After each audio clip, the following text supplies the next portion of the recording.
Boa tarde, estamos mais uma vez aqui com o nosso deputado Rubens Ottoni, para o nosso tradicional bate-papo. O assunto dessa semana, vamos falar sobre o rompimento da barragem em Brumadinho.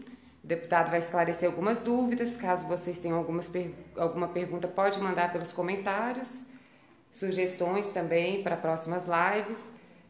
O deputado já está disponível aqui para responder as perguntas. Vamos aguardar só um pouco para o pessoal entrar online.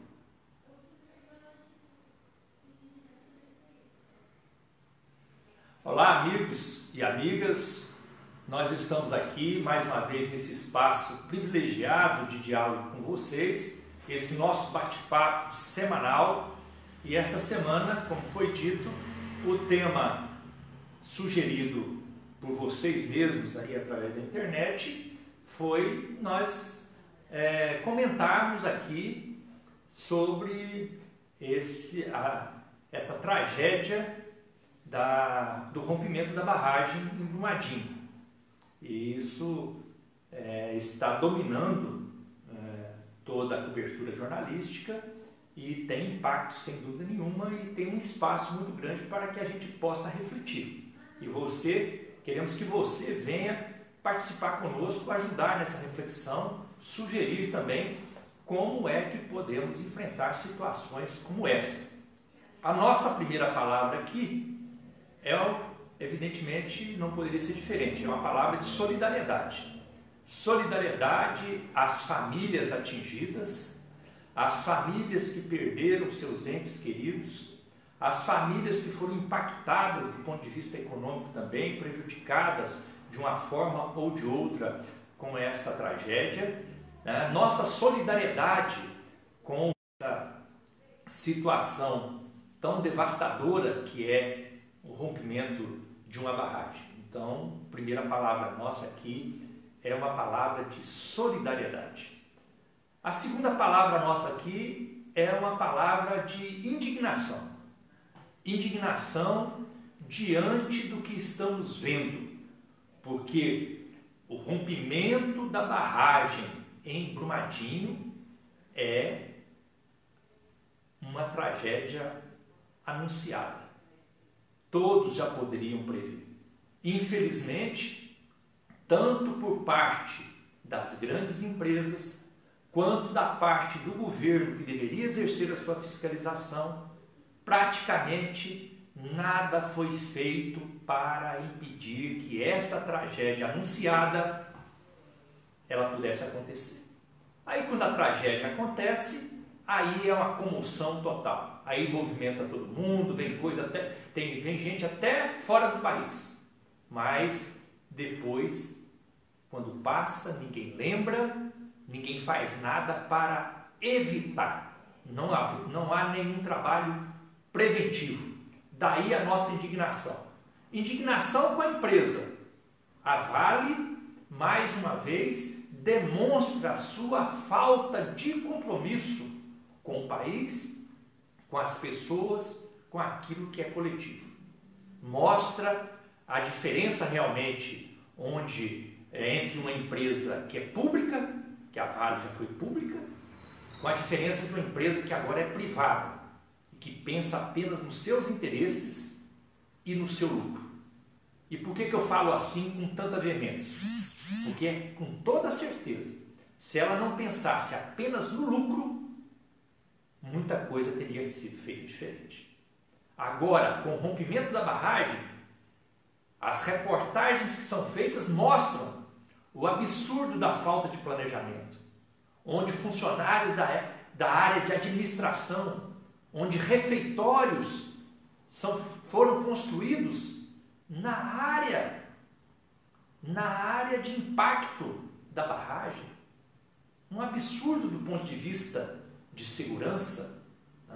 Os investimentos que deveriam ser feitos e que não foram feitos ao longo dos anos, não foi suficiente a tragédia de Mariana, há 3 anos atrás, para alertar também a Vale sobre o risco que ela também poderia correr, como tivemos consequências lá em Mariana. Então daí a nossa indignação com a falta de compromisso da empresa no investimento na área da segurança. Esse modelo que nós temos da Vale aqui no Brasil, de exploração do minério, esse modelo que tem para poder acumular os resíduos, ele já é um modelo antiquado, superado, falido. Nós já temos experiências mundiais onde esses rejeitos, eles não são feitos através de barragens. Por quê? Por causa desse risco ambiental. Esse aproveitamento dos rejeitos é feito a seco. A seco. Agora, é claro que para ser feito dessa outra maneira, a empresa tem que investir em pesquisa, investir em outros equipamentos, em outras formas. E é claro, esse investimento não é interessante, porque estão visando o quê? Lucro. Para que eles vão gastar uma coisa que teoricamente não tem a ver com a empresa, que é a segurança das pessoas lá fora? Um absurdo. Então, daí a nossa solidariedade com o povo mineiro, com as famílias que foram impactadas, a nossa indignação com a empresa Vale e também aqui a nossa cobrança. A nossa cobrança ao governo federal. Por quê? Mas a empresa é privada. O que o governo federal tem a ver com isso? Tem tudo a ver. Porque a fiscalização, o acompanhamento e as consequências do não cumprimento das regras de segurança para a população, isso é responsabilidade do governo. E é lamentável que a gente tenha que conviver hoje aqui no Brasil com um governo onde o seu presidente, há menos de 15 dias da tragédia, tenha ido à rede de televisão para poder dar entrevista e na entrevista fazer questão que dizer que um dos grandes problemas que o Brasil teria era as multas do IBAMA e da CNBio, porque elas estariam constrangendo e dificultando a vida dos empresários brasileiros. Eu quero saber se o presidente teria coragem de voltar à televisão e falar a mesma coisa agora diante do impacto do rompimento da barragem de Brumadinho. Porque é um absurdo. Isso aconteceu justamente porque não tem fiscalização. Porque o laudo que foi feito em novembro pela Vale foi feito pela própria empresa. E o laudo dizia que estava tudo bem, que não tinha nenhum problema, que não tinha nenhum risco. Onde está a fiscalização? Então, quem tem que fiscalizar é o governo. Por isso, muita gente às vezes trabalha, tem que diminuir gastos, o Estado tem que enxugar o Estado, tem que diminuir a estrutura. Não, nós temos que ter um Estado que cumpra o seu papel. Então, precisamos ter estruturas sólidas para poder fiscalizar e evitar que tragédias como essa aconteçam. O que é mais grave? E daí a nossa cobrança ao governo federal. O que é mais grave é que depois do impacto de uma tragédia como essa, do rompimento da barragem do Brumadinho, agora toda a imprensa fazendo cobertura, o que se constata? Fizeram um levantamento nesse final de semana em todo o país e mostrando que todo o sistema de fiscalização de barragens no país é totalmente ineficiente. Não existe fiscalização. Só para ter uma ideia, aqui em Goiás, 137 barragens. O que tem de fiscalização? Nada. Não tem nenhum relatório desde 2017. 137 barragens, 2 pessoas apenas em Goiás para fiscalizar as 137 barragens. E não é diferente nos outros estados. Tem uma política nacional de segurança de barragem. Essa política nacional de segurança de barragem, ela foi elaborada em 2010, aprovada em 2010. Pouca coisa avançou, para dizer nada avançou nessa política de segurança de barragens. Então daí a nossa palavra aqui hoje, a palavra de solidariedade às famílias, solidariedade ao povo mineiro que está sofrendo o impacto da irresponsabilidade daqueles que teriam que cumprir o seu papel. Nossa indignação com a Vale, que mais uma vez mostra o seu a sua ganância, o seu sentido privatizante e a opção pelo lucro em detrimento do bem-estar das pessoas que estão ao redor e que dependem ali na sua sobrevivência próximo às suas ações. E a nossa cobrança do governo federal, para que o governo federal reveja a sua linha de atuação. Porque o presidente Bolsonaro foi eleito com um discurso anti-ambiental, assumiu a presidência indicando um ministro do meio ambiente que já foi condenado por crime ambiental e teve coragem de ir na imprensa para dizer que precisava amenizar, flexibilizar as multas, inclusive sugerindo que a fiscalização ambiental, quem deveria fazer não era o governo, que o governo não teria que gastar por conta de fazer fiscalização ambiental, que as próprias empresas poderiam fazer a sua própria fiscalização. Um absurdo. Então, por isso aqui, nosso comentário firme de solidariedade às famílias, de indignação diante daquilo que a Vale hoje faz acontecer no nosso país de maneira trágica, e a nossa cobrança ao governo federal.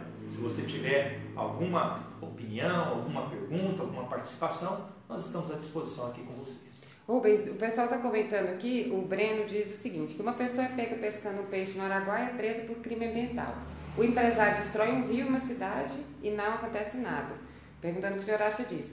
E tem também, Rubens, o pessoal questionando aqui, que acho que seria importante a gente esclarecer a respeito do decreto da Dilma, na época da tragédia em Mariana, que o pessoal está falando que esse decreto que era em favor das mineradoras, o que não é verdade, né? O decreto era para que as famílias pudessem sacar o FGTS, então acho que seria interessante, porque o Edson e a Sandra estão questionando aqui na nossa live essa questão, né? Olha, é muito fácil agora, quando acontece uma tragédia como essa, para tentar tirar o corpo fora, começar a falar, porque não sei o que lá atrás, porque não sei o que lá atrás, porque o governo A, o governo B, o governo C. Gente, o negócio está acontecendo agora. Está acontecendo agora. E naquela época, o governo Dilma teve a iniciativa de fazer uma ação para ajudar aqueles que estavam sendo atingidos, para liberar os recursos do seu FGTS para as pessoas que estavam sendo impactadas pelo rompimento da barragem. Eu espero que o governo atual tenha alguma iniciativa concreta, não apenas para ajudar as famílias que estão sofrendo as consequências da irresponsabilidade, mas também para evitar que nem falo nas próximas gerações, porque nós tivemos a tragédia de Mariana há 3 anos atrás. Deveria ter servido de lição. E não serviu, até porque o discurso de campanha do presidente e a ação dele agora, com menos de 1 mês de governo federal, foi justamente de sinalizar para a flexibilização da legislação ambiental e para amenizar a fiscalização. Um absurdo. Tá certo, Rubens. E lembrando também, o pessoal que está falando sobre a questão do FGTS, que a maioria das famílias, ou todas as famílias de Mariana, foi o único dinheiro que eles receberam, foram esse até hoje. Né? Eu espero que nós possamos cobrar, não apenas da empresa Vale, mas também fazer com que o governo federal cumpra o seu papel de poder dar assistência às vítimas, dar assistência às famílias prejudicadas, que às vezes não foram atingidas num primeiro momento pelo rompimento da barragem, mas serão atingidas economicamente em um segundo momento. Tá certo. A gente vai agradecer o pessoal que está participando, podem enviar sugestões. Na semana que vem, conforme as sugestões de vocês, estaremos aqui novamente para o deputado conversar com vocês. Um grande abraço a vocês.